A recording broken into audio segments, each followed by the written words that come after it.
법원의 구속 취소 결정 배경을 뉴스더 코너에서 상세하게 짚어보겠습니다. 사회부 법조팀 이재준 기자 나와 있습니다. 자, 이 기자, 이 법원이 구속 취소 이유로 든 게 바로 구속 기간의 문제, 또 공수처의 수사 권한 문제 이런 것들인데 모두 명확하게 법에 명시된 게 아니라 해석이 필요하다 이렇게 이야기를 했습니까? 네, 그렇습니다. 해석이 필요한 부분이라는 이야기인데요. 의심스러울 때는 피고인의 이익으로라는 법 격언이 있습니다. 형사소송법상 무죄 추정의 원칙과도 맞닿아 있는 경고인데요. 오늘 법원의 결정은 이 같은 형사소송의 대전제를 따른 것이라 볼 수 있습니다. 이 대전제가 어떻게 적용이 됐는지 이 재판부가 밝힌 구속 취소 사유별로 살펴보겠습니다. 먼저 형사소송법상 검찰의 구속기간은 10일이죠.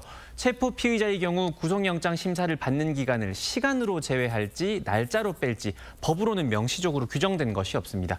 다만 그동안 관례적으로 일 단위로 계산을 해왔고 검찰도 충분한 시간적 여유가 있다 이렇게 생각을 했던 겁니다.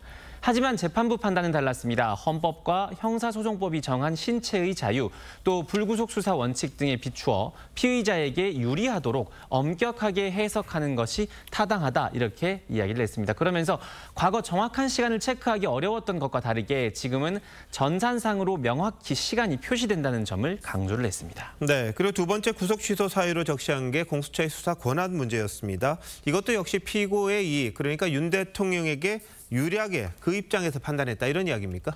네, 그렇습니다. 이 부분도 마찬가지인데요. 재판부는 이번 사건 수사 권한 또 그리고 절차에 대해서 공수처법상 명확한 규정이 없고 또 대법원이 판단도 하지 않았다, 판단이 없었다고 못을 박았습니다. 의문의 여지가 있기 때문에 구속을 취소해야 한다라고도 했습니다. 범죄의 증명은 합리적인 의심을 할 여지가 없을 정도의 확신이 생기게 하는 엄격한 증명에 의하여야 하며 또 이 같은 증명이 없다면 피고인의 이익으로 판단할 수밖에 없다는 대법원의 판례와도 맞닿아 있는 결정입니다. 네, 그런데 윤 대통령에 대한 체포영장, 구속영장 모두 서울 서부지법에서 발부가 됐습니다. 근데 지금 서울중앙지법이 이렇게 판단을 했잖아요. 사법부가 이 같은 사안에 대해서 다른 판단을 내놓은 건데 이건 어떻게 봐야 될까요? 네, 지난 1월 19일 서울 서부지법이 영장을 발부하면서 밝혔던 사유는 증거인멸의 우려였습니다. 오늘처럼 이 수사의 적법성에 대한 판단은 직접 하지 않았지만 공수처의 수사 권한을 에둘러 인정한 것으로 해석이 됐습니다. 하지만 윤 대통령 형사재판을 하는 건 오늘 결정을 내린 중앙지법 재판부입니다. 수사 과정에서 확보된 자료가 이 증거 능력을 인정받지 못할 가능성도 있고 한 발 더 나아가서 검찰의 공소 유지가 흔들릴 가능성까지 제기가 되면서 논란은 계속될 것으로 보입니다. 자, 뭐 어떻게 보면 문제가 상당히 꼬였다 이렇게 검찰 입장에서는 볼 수 있을 것 같은데 자, 앞으로 이 형사재판 어떻게 풀려야 될 것 같습니까? 오늘 재판부 결정문에 눈여겨볼 부분이 있습니다. 대법원이 해석이나 판단이 없었다라고 명시를 했는데 이걸 바꿔 얘기하면 대법원의 판단이 필요하다 이런 뜻으로 읽힐 수도 있는 대목입니다.